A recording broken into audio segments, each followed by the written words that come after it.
민주통합당과의 야권 연대 논의를 안 할 수 없는 상태가 됐다고 보는데, 이 경우에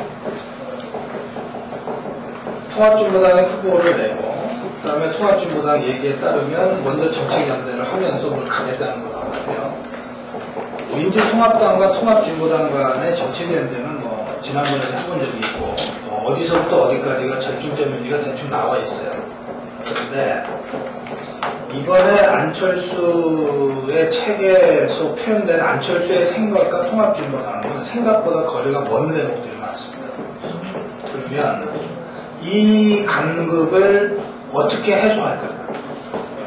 역으로 얘기해서 안철수가 야권 단일 후보로 최종적으로 된다고 했을 경우에 통합진보당이 자기들하고 워낙 생각이 달라서 우린 따로 가겠다고 하면 이길 수 있겠네요. 이게 통합진보당이 이렇게 이석기, 김재원을 정리하고 이른바 종북 부분도 어느 정도는 정리한 상태로 후보를 내는데 1, 2%못 받을까요?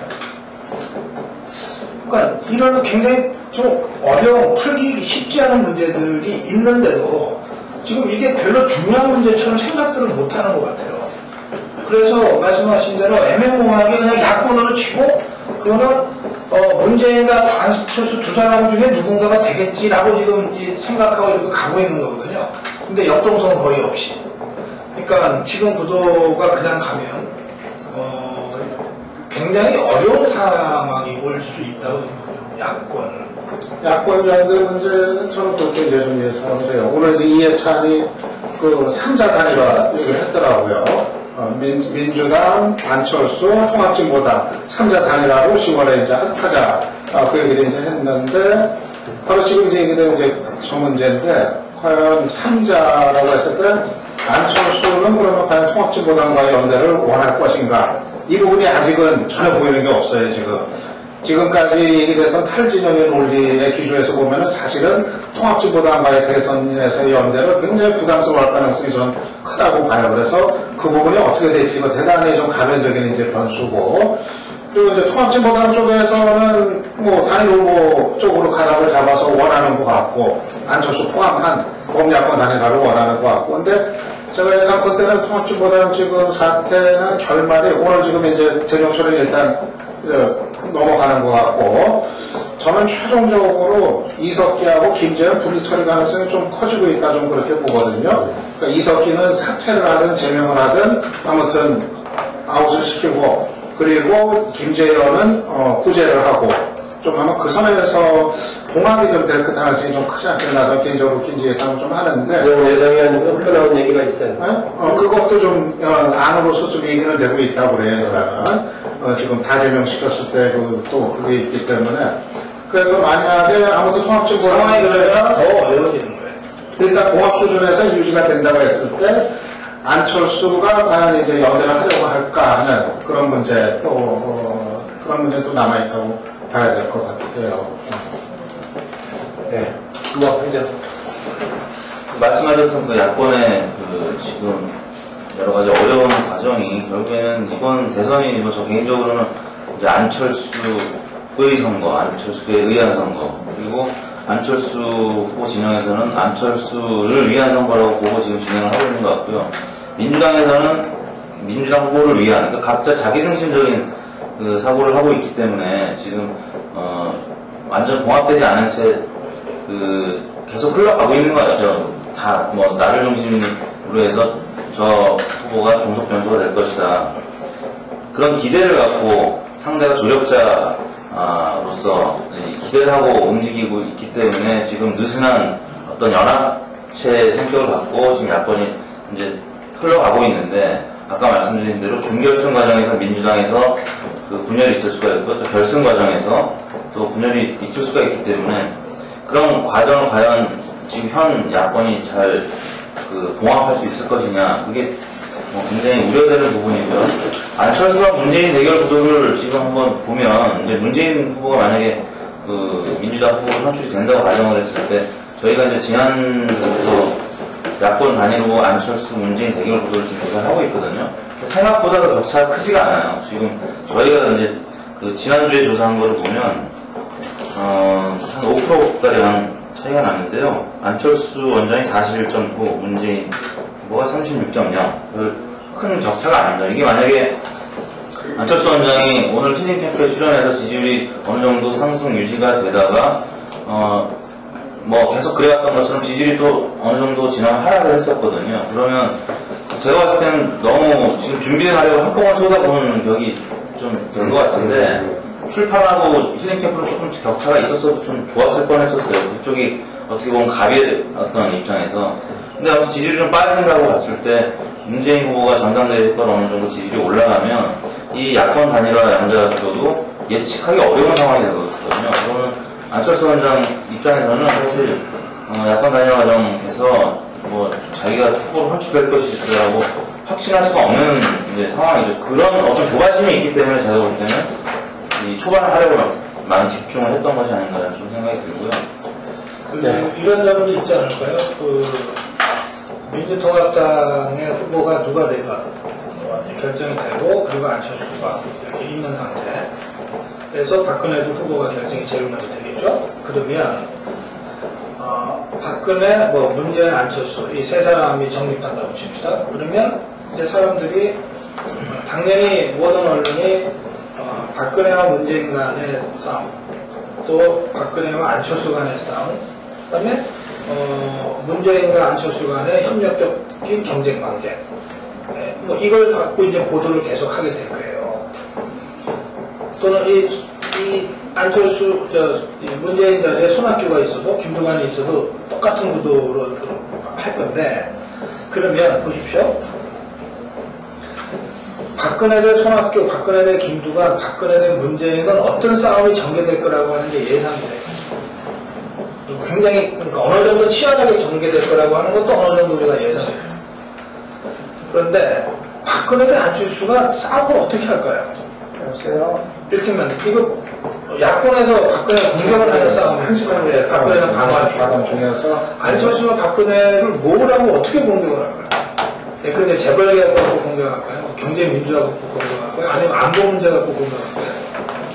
이게 이 사람이 그동안 청춘 콘서트를 하면서 2030하고 공감하고 위로하는 건 잘했을지 몰라도, 그리고 교수하고 자기 생각을 그냥 에세이 수준으로 쉽게 풀어내는 것까지는 할 수 있을지 몰라도, 이게 공방에 들어갔을 때 치열하게 이 싸움을, 공중전을 TV 앞에서건 아니면 그냥 이런 데서건 하면서 뭔가 상대를 압도하고 자기 지지 대중을 조금이라도 넓혀가는 방식으로 싸움을 해본 적이 없어요.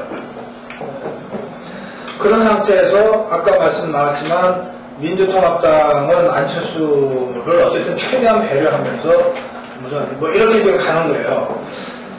이 구도라고 하면 나는 안철수가 끝까지 간다는 보장할 수 없다. 그렇게 생각합니다. 네, 조금 더 작은 범주를 조금 내려야 보죠. 일단 경선 과정에 들어가 있으니까 통합당 후보들 경쟁 과정에서 드러난 쟁점이랄까, 만들어진 쟁점. 예컨대 친노 피폐를 주장하는 사람도 있고, 조경태, 오래불과 자질과 등등 얘기하기도 하고, 그 경우에 안철수 연대 문제가 나올 수도 있고, 조금 등장할 만한, 등장했던 변수에 대한 의견, 판단, 의견 생각 말씀 주십시오. 2002년 어게인은 안 된다, 이런 주장도 있었는데. 근데 토론하는 게 의미가 있어야 토론을 할 건데. 누구 좀 예컨대, 누구 말 좀 안 되는 것 같아도 될 수 있긴 하다. 제가 주목한 부분은, 박근혜에 대한 평가, 또는 역사 문제에 대한 평가를, 박근혜에 대한 평가에 대해서 손학규가 굉장히 이색적인 주장을 지지난주에 좀 했어요. 맞으면, 이게 독재자의 딸, 이게 되게, 이 야당의 그 박근혜에 대한 공격 프레임인데, 손학규가, 좀 불쌍하다, 짠하다, 선처럼 살았지 않았냐. 그 사람은 희생자다, 이렇게 봤어요. 대신 그러기 때문에 민주주의 모른다. 예, 아니까. 어떤 면에서 훨씬 더 뼈아픈 공격을 한 거지만 공격의 수위가 좀 달라요. 그런데 이 문제가 이 야권 내에서 이렇게 토론되지는 못했던 것 같아요.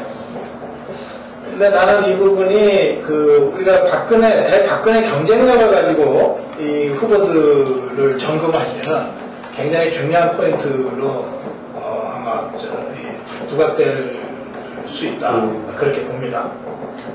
경선 과정에서는 당장 부각될지 모르겠는데 그동안 되게 그 세게 주장했던 사람들이 현재 컷오프의 대상이 될 가능성이 있는 사람들이 좀 되게 쟁점들을 세게 주장하였는데 조경태, 김영환, 박준영 지사 이런 분들이었는데 이분들 중에서 누가 본선으로 갈지 모르겠지만 되게 좀 강하게 주장한 분들이 그런 분들이었었죠.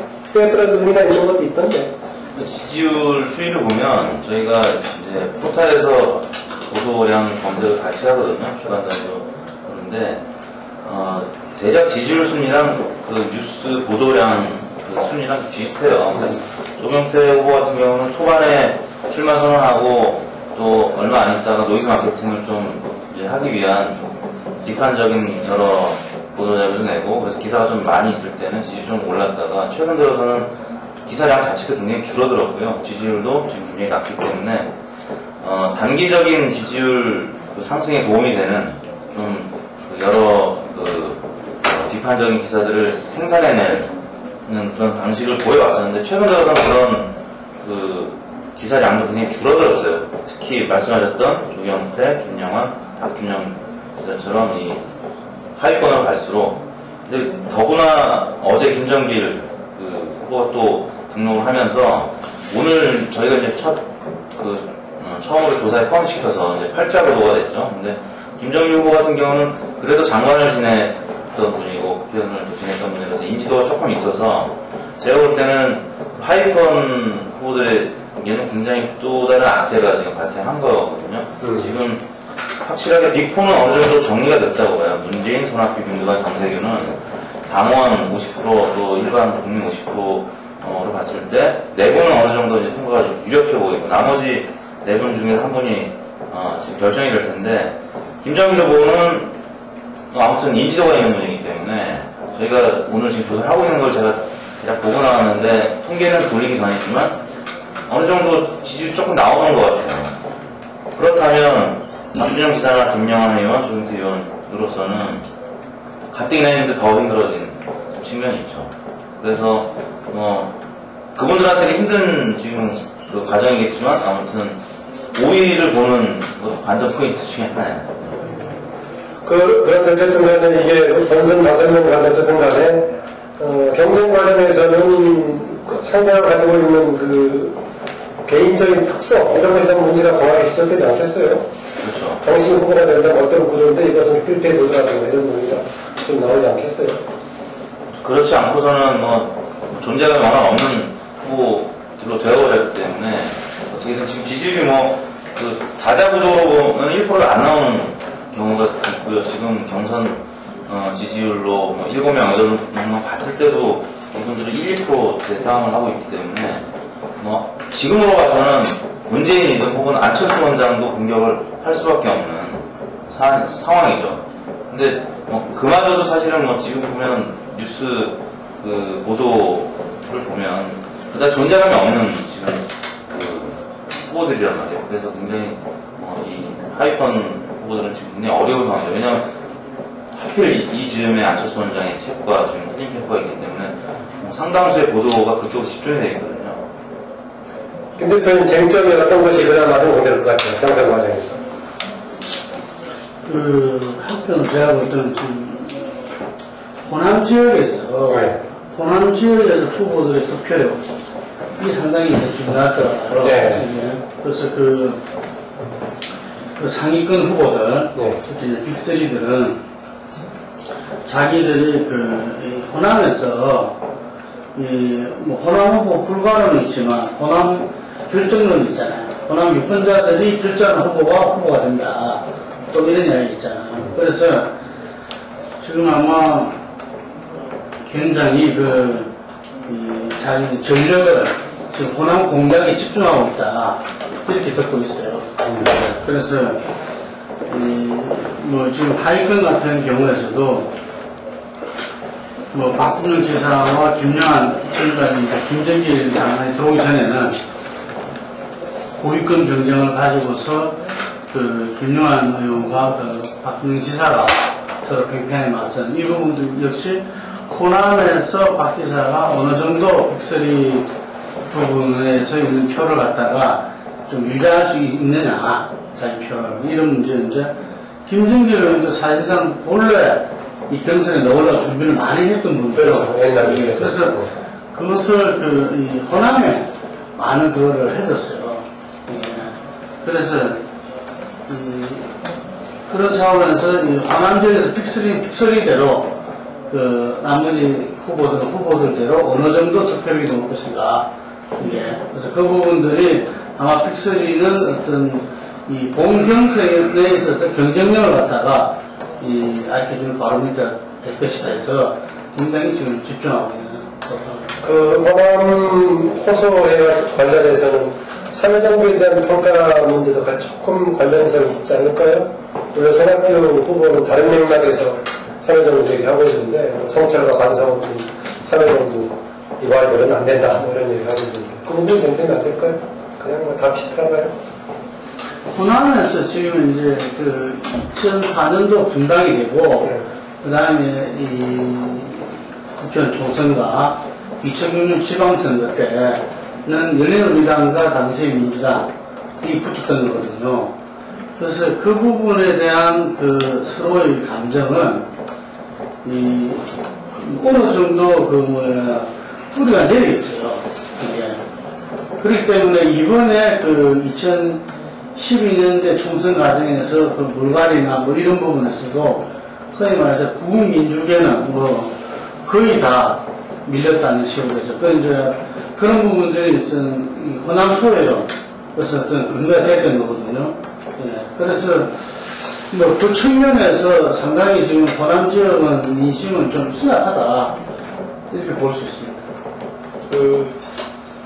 문재인이 박지원, 이해찬과 손을 잡고 지금 대세를 주도하고 있으니까 호남에서도 제일 강자라고 조직적인 세만 정권에서도 제일 조직적인 세만 그럴 건데 나는 그럼에도 불구하고 이 9월 16일까지 순회별 지역 순회 경선을 하면서 그런 그 기존의 조직세가 아니라 실제로 그 야권의 지지자들이 듣고 싶어하는 얘기 때문에 어떻게 정권을 다시 탈환해 올 수 있다. 그 다음에 서민들이 원하는 민생 문제를 정말 실효성 있게 어떻게 해결하겠다. 이런 이야기들을 중심으로 해서 그 상당한 변동성이 있는 경선이 될 거라고 되게 예측을 합니다. 그리고 김두관이 천정배를 선대위원장으로 일단 앉혔죠. 맞으면 김두관의 어떤 면에서는 그 2002년 노무현 어게인을 지금 하려고 하고 있는 거예요. 그 경선의 그 구도만 놓고 보면 문제는 아까 잠깐 분석에 나왔지만 이미 2인제가 되어 있는 거고 추격하는 김두관은 호남 영남 연합을 가지고 지금 다시 어게인 2002를 하고 있는 거예요. 반면에 손학규는 수도권에서 승부를 걸고 있는 거예요. 그러니까 이 세 사람의 전략이 다 조금 다르다. 그러니까 이런 그 경선이긴 하지만 이 세 사람이 각각 다르게 움직이고 있는 이 전략적 행보에 대한 유권자들의 판단, 이게 전략 행보가 좀 더 분명하게 드러나면 판단도 좀 갈릴 거라고 생각합니다. 그런 점들이 경선을 보는 그 중요 포인트 아닐까 그렇게 생각합니다. 그리고 마지막으로 한 말씀 더 드리자면 이게 이제 경선이 치열해지면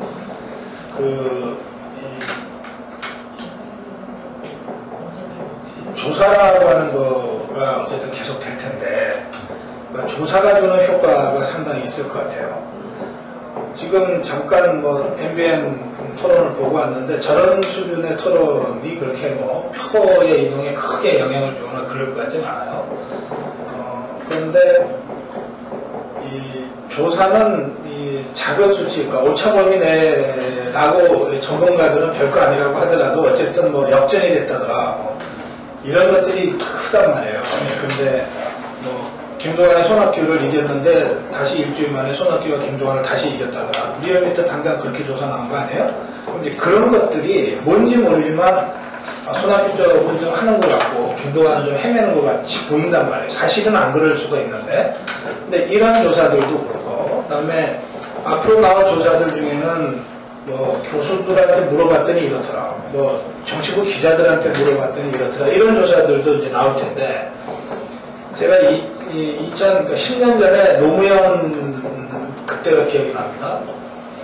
기업하는 CEO들한테 물었더니 노무현이 1등인 거예요.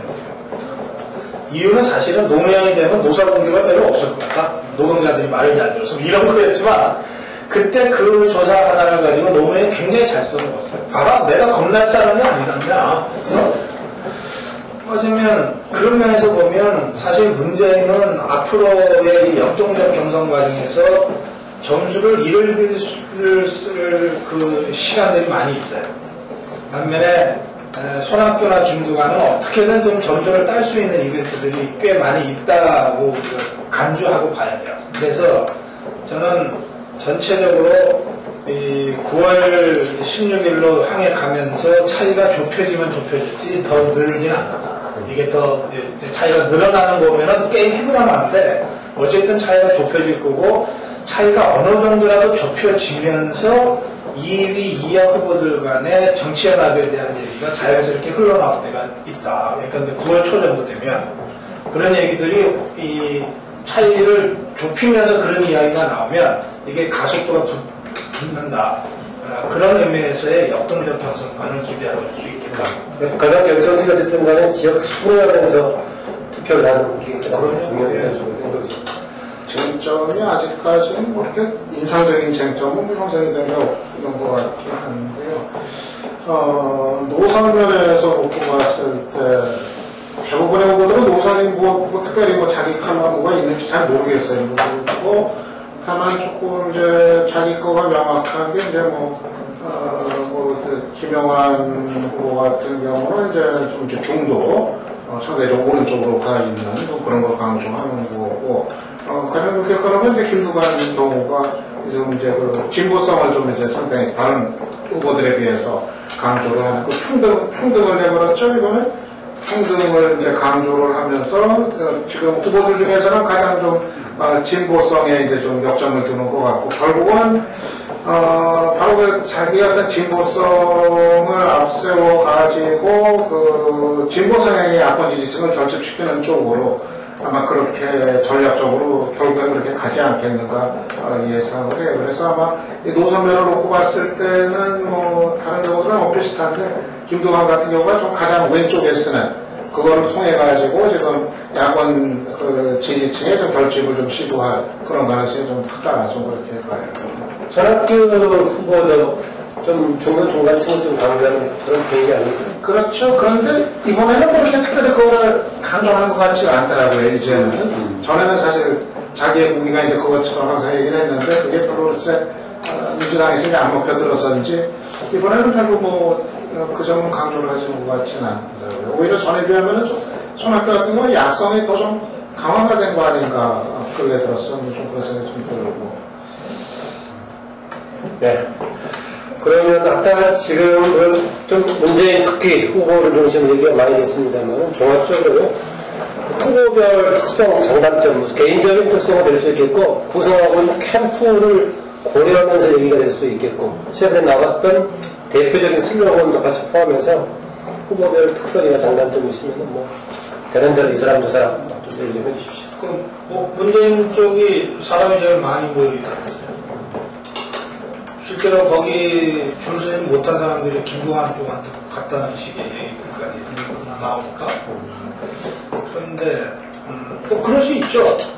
같은 어떤 면에서는 이 친노 기반에 서 있는데, 또 문재인이 앞서 있는데, 문재인 쪽에 가서 일하고 싶겠죠. 성향이건, 이런 정치적 이념이건, 또는 승산에 있어서가. 근데 그 경우에는 이미 많이 사람들이 가 있기 때문에 의미 별로 없을 거예요. 그러면 그 다음으로 비슷한 사람 찾아서 간다면 아마 김두관한테 가겠죠. 상대적으로 아마 이런 의미에서 새는 손학규가 제일 약하겠죠.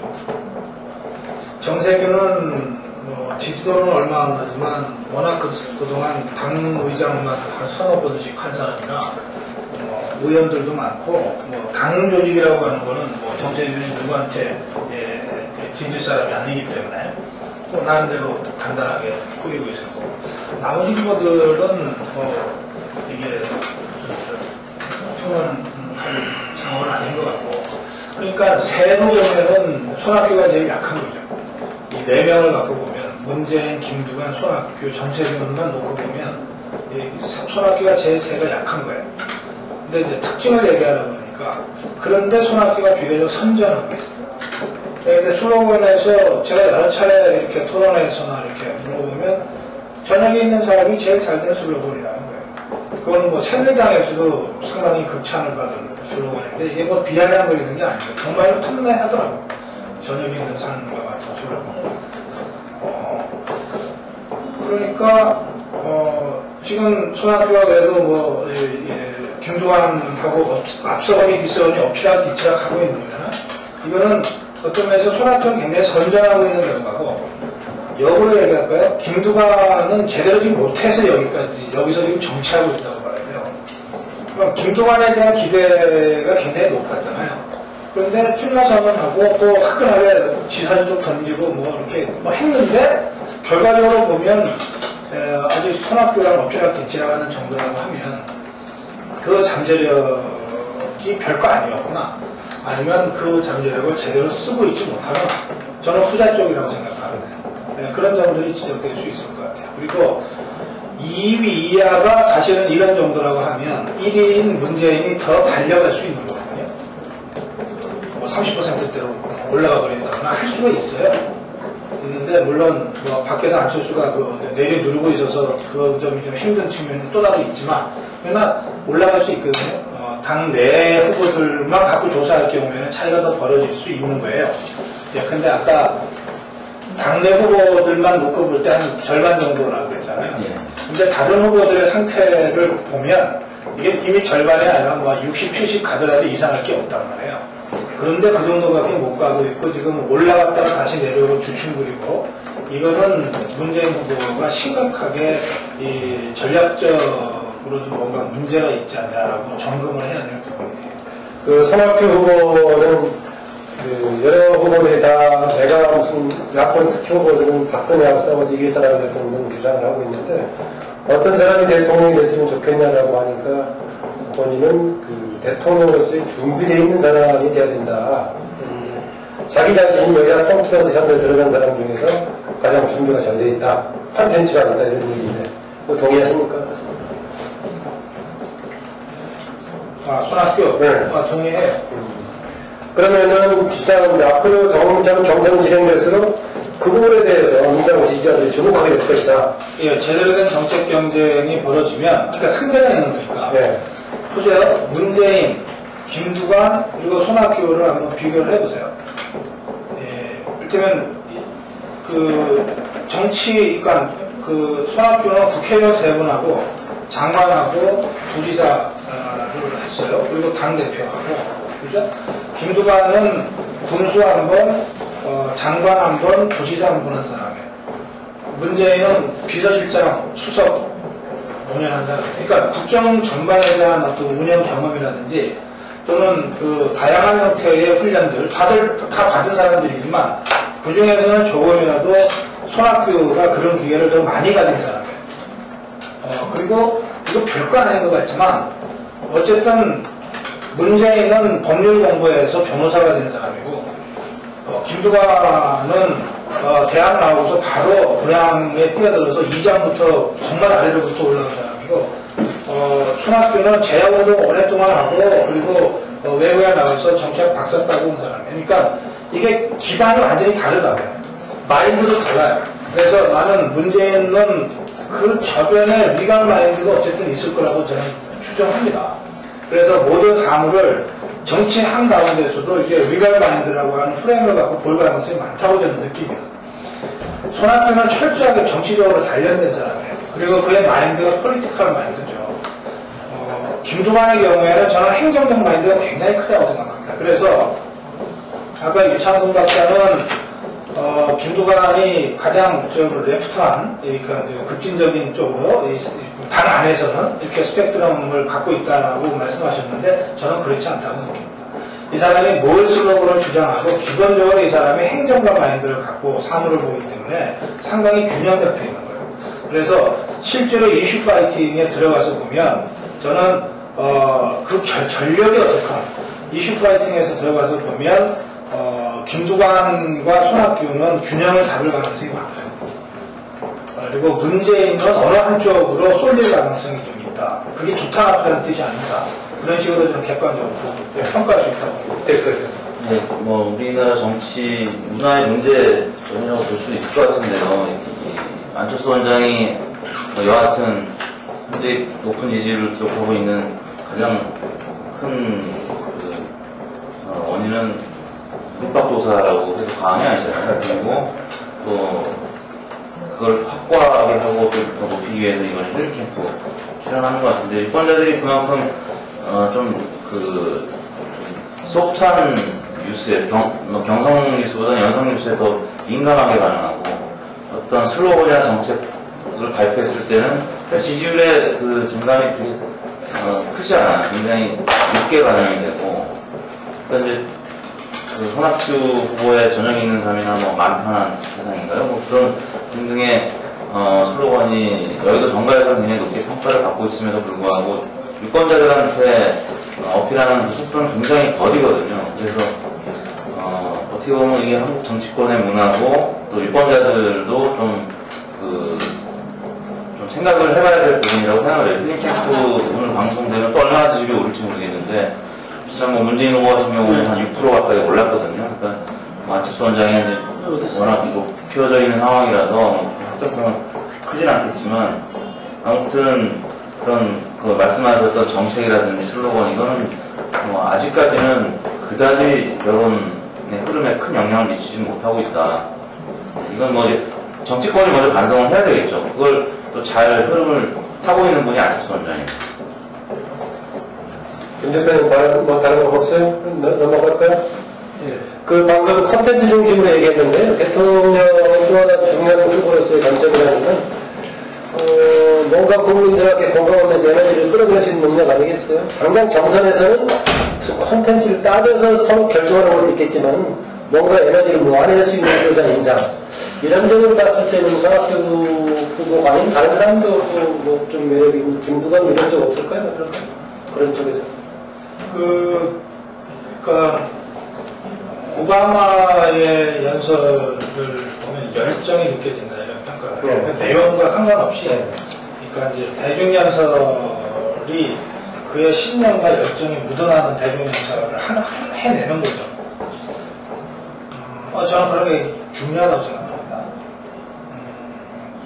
그러면 문재인의 연설이나 토론이 그런 신념과 열정이 묻어나냐? 그 사람의 신념이 굉장히 투철한 사람이라 하더라도 그게 묻어나는 걸까? 김두관이 그럴까? 그렇지 않습니다. 그러니까 별로 그런 사람이 안 보입니다. 쉽게 말씀드려서. 그렇다면 김대중 뭐 맨날 상투적으로 있지만 이 사람의 연설은 그 지지자들을 끌어당기고 빠지게 하는 그 매력이 있단 말이에요.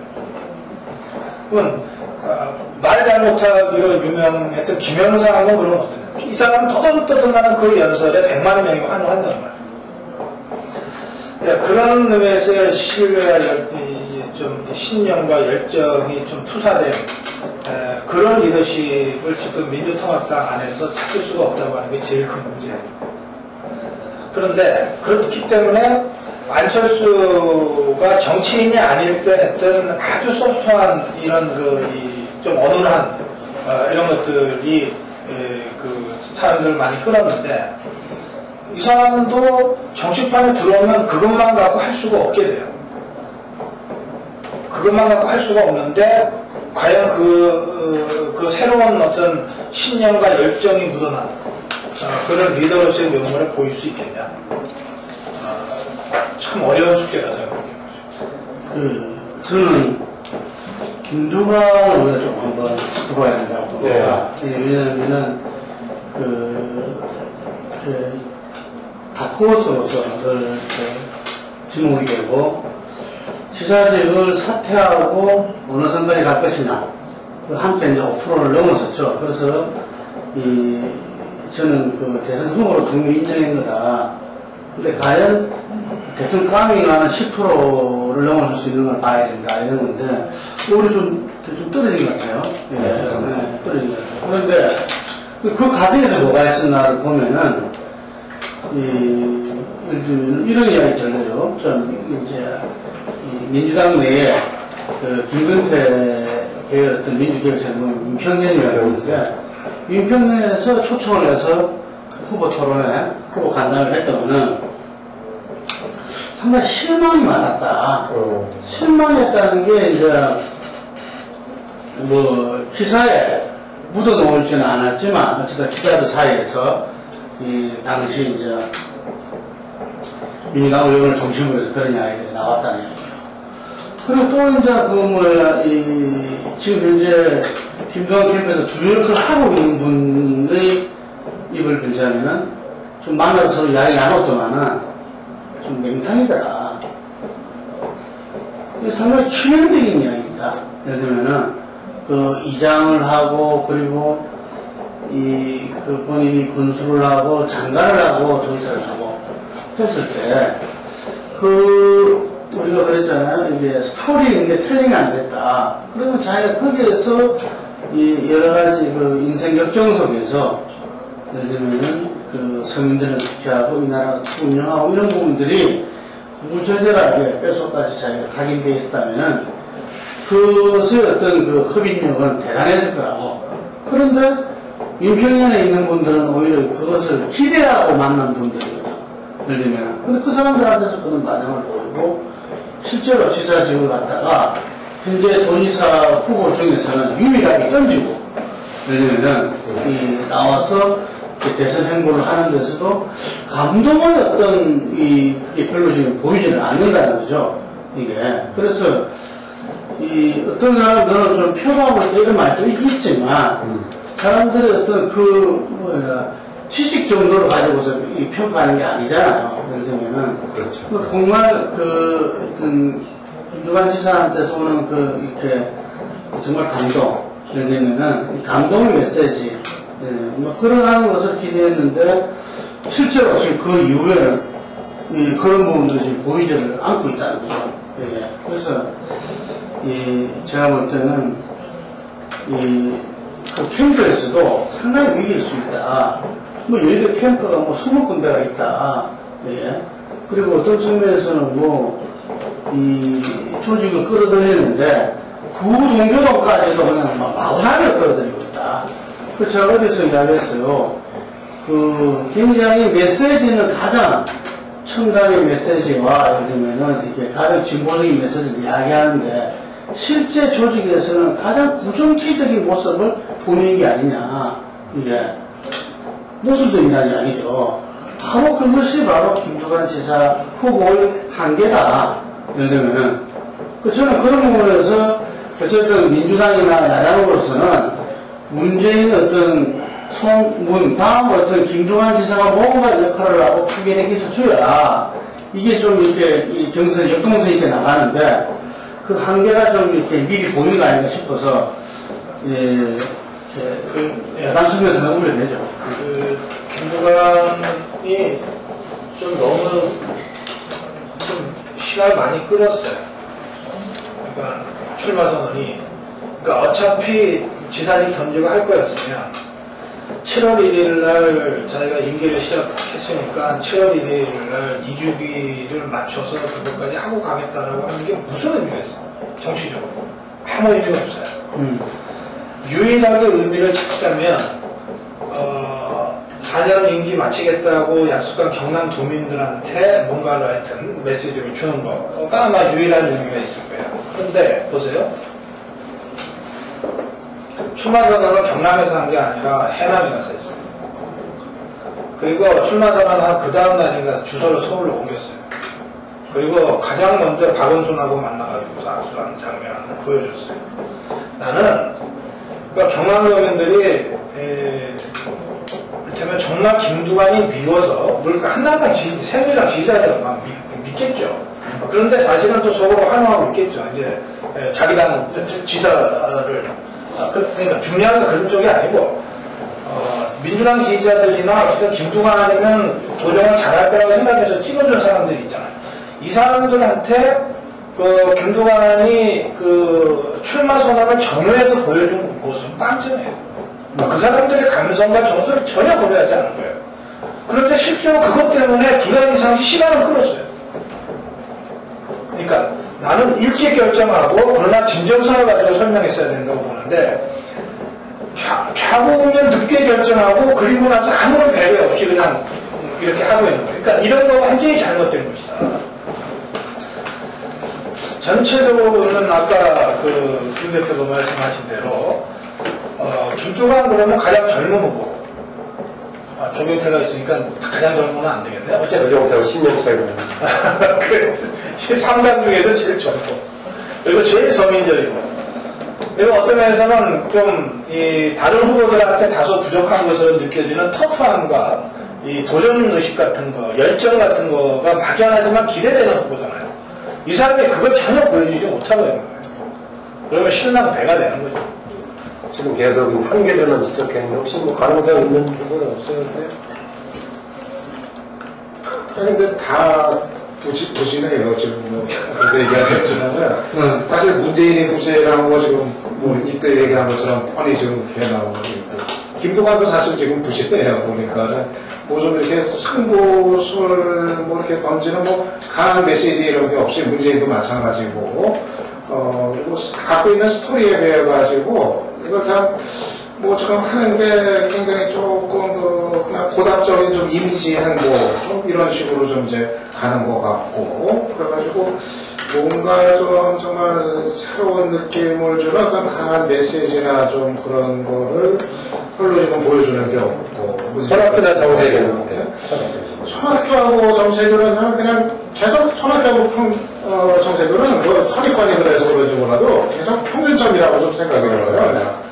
치고 나가지 못할 거다. 그러니까 나름대로 좀 기반이 있고 또 기본을 해요. 기본은 항상 하고 이번에도 보면은 기본을 하고 또 나름대로 당내 기반도 있고 그래서 어떻게 보면은 좀 안정적인데 어떻게 보면은 하지만은 치고 올라갈 수 있는 그 상승의 폭이 이미 어느 정도 좀 제한이 돼 있는 걸로 다 이거는 이제 인식이 되고 있기 때문에 그렇게 보면은 결국 이제 좀 승부를 이렇게 좌우할 수 있는 판을 좀 이렇게 키우고 만들 수 있는 그런 어떤 인물들이 대체로 지금 좀 상당히 좀 기대 이하에 좀 부진함을 면치 못하고 있다 좀 그렇게 좀 생각이 들어요.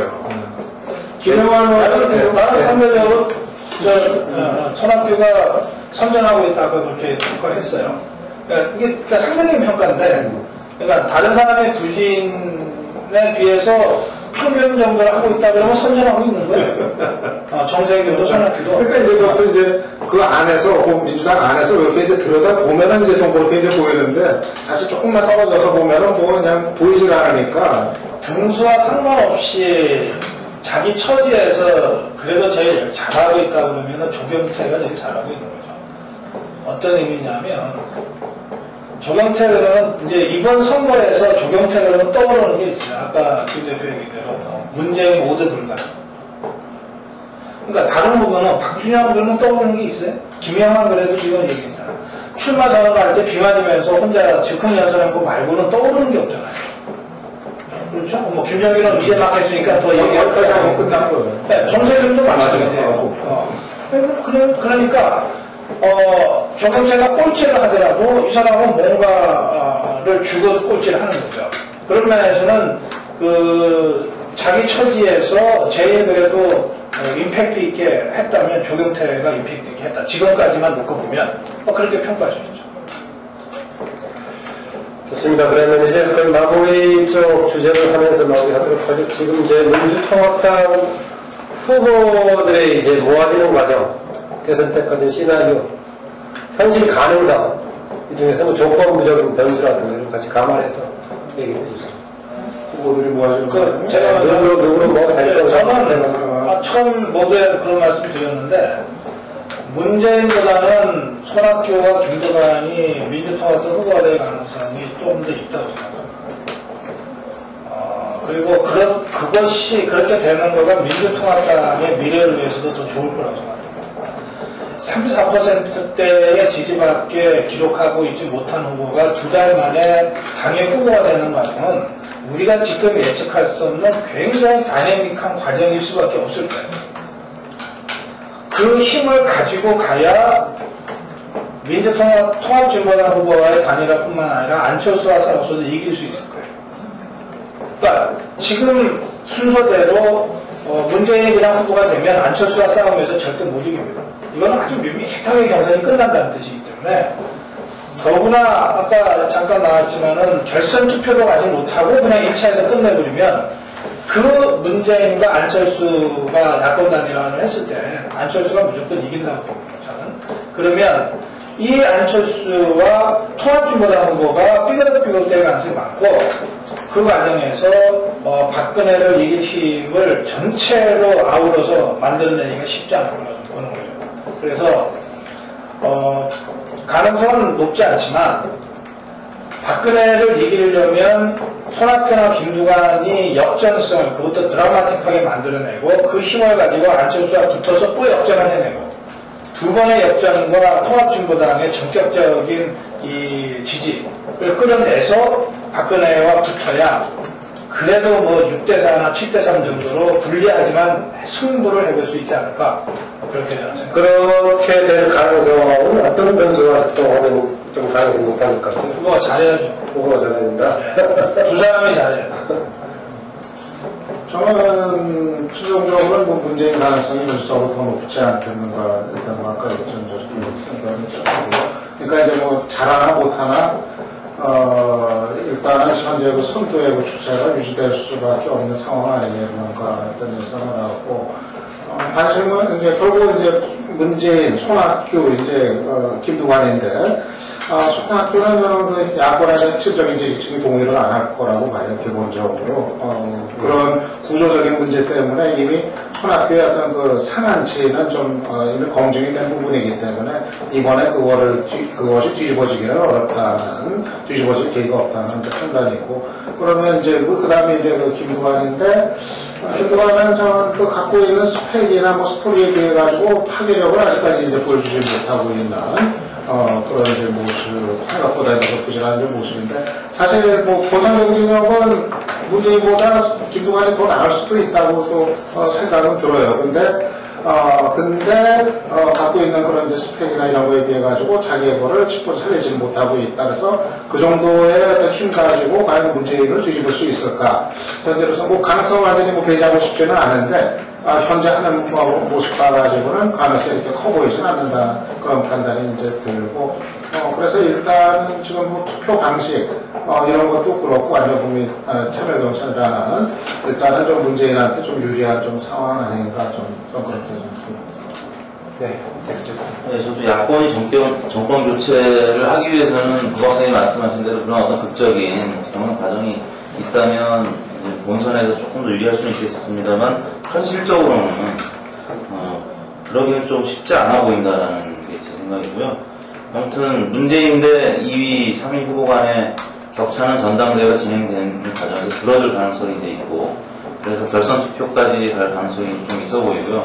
다만 아까 말씀드린 대로 결선 투표를 봤을 때 그 2위, 3위 이하의 후보들이 2위한테 표를 다 얹어줄 것이냐 거기에 대해서는 회의적이고요. 현재 경선 룰에 따르면 당원 50%, 그다음에 일반 국민 50%인데 당원 50%는 지금 민주당 지지층의 그 여론조사 결과를 보면 아까 김 대표님이 잠깐 소개를 해주셨지만 민주당 지지층의 60% 가까이가 지금 문재인 후보한테 쏠려 있단 말이에요. 그래서 그 격차가 줄어들기에는 50%를 넘는 지지를 받기는 쉽지는 않겠지만 그래도 결선 투표에서 문재인 후보가 당원 50%, 대의원 50%가 이제 감안됐을 것을 생각을 해보면 문재인 후보의 이 준결승에서의 우승 가능성이 좀 더 높아 보이고요.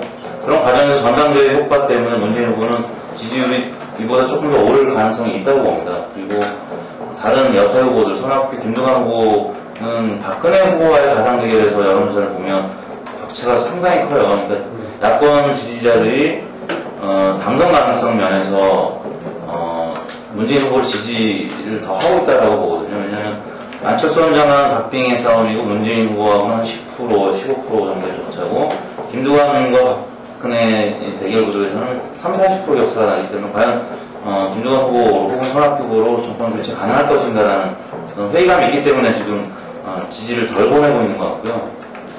결국에는 전당대회 효과를 통해서 문재인 후보와 안철수 후보 간의 단일화 과정을 이제 밟을 텐데 제가 볼 때는 전당대회 효과로 문재인 후보가 좀 오르고 안철수 원장은 제가 말씀드린 그 화력을 어느 정도 다시 소진한 상태에서 지금 빠질 수 있다면 그러면 남은 카드는 출마 선언하는 것밖에 없거든요. 그러면 출마 선언의 시점을 9월 23일 이전으로 잡을 것인지 아니면 이후로 잡을 것인지 모르겠습니다만 만약 그 이전에 잡으면 또 출마 선언 효과가 좀 반영돼서 오를 수도 있겠죠. 아무튼 그런 박빙의 싸움은 저는 좀 예상을 하고 있고요. 그런 과정에서 문재인 후보가 안철수 원장을 저는 이길 수도 있다라고 전망해서 하나를 물어볼게요. 지난번 4.1 총선 기프에는 국민 유권자 지형은 내가 급행한 그런 보도였는데 지금 최근의 유권자 보도를 어떻게 보고 있어요? 조사 결과. 일단 총선 이후에 밴드웨건 효과 때문에 새누리당에 좀 몰려있었던 측면이 있고 또 그 이후에 통합진보당의 종북 논란이나 부정경선 파문 때문에 진보 지형 전체가 5% 정도 빠졌어요. 내가 진보 성향이라는 유권자들의 그 퍼센트가 5% 정도 빠졌고 분명 보수 진영이 좀 늘었고 이런 차원이기 때문에 진보 진영, 야권 진영은 여전히 세가 지금 약화되어 있는 분명히 현재로서는. 네. 김 대표님 마지막으로 시나리오. 네, 지금 대선 주자 양자대결을 보면은 지금 이게 한 5% 정도죠. 근데 핸드폰으로 주로 한 엠브레인 조사에 하면은 0.3%거든요. 그래서 아까 고 박사께서는 어쨌든 1위 후보가 2, 3위 후보하고 할 때는 좀 그 부분들 사람들이 약자니까 좀 더 하는 그런 효과가 있다 이런 이야기 했는데 저는 오히려 1위 후보가 하여튼 지금 거의 1년 이상 1위 후보가 지금 이 조사에서 0.4% 지금 그 리얼미터에서 5% 정도 차이 같으면 같아 이게 이렇게 봅니다. 그래서 그만큼 안철수 원장이 위력적이라는 이야기고 또 그거는 반대로 이야기하면은 다른 야당 후보들 오늘 이야기 나온 후보들은 문재인 후보만 하더라도 이 조사에서도 거의 15% 차이가 나요. 딴 부분들은 30% 이상 차이가 난다는 거죠. 이게 그래서 그게 지금 오늘날 그 민주당 지금 현재를 갖다가 반영하고 있다. 국민들이 지난 대선 때 그 530만 표 차이 그리고 이번 총선에서의 어떤 민주당의 패배 이런 부분들에 대해서 어쩌면 이렇게 심판을 내린 거 아닙니까? 근데 민주당이 그 부분들 제대로 어떤 면에서 전혀 그 사인을 이렇게 알아채고 그걸 극복하고 있지 못하다. 이게 그 와중에서 지금 이제 이 스케줄에 따라서 지금 일정은 지금 진행되고 있다라고 봅니다. 그렇기 때문에 이번 이 경선에서 민주당이 과연 우리가 무엇이 문제인가 이게 그리고 어떻게 그 부분들을 갖다가 국민들한테 새롭게 지지와 사랑과 또 숙권정당으로 보일 것인가 이런 부분들이 어떤 이 과정에서 잡아지지 않고 예를 들면은 이게 또 하나의 어떤 서로 그 세대의 어떤 예를 들면 이후의 어떤 자기들의 어떤 정치적 입지 이런 등등으로 해서 지금 현재 벌어지고 있는 처럼 진행된다면은 모두가 이야기했지만 민주당은 이번 대선에서 주인공이 될 수 없다.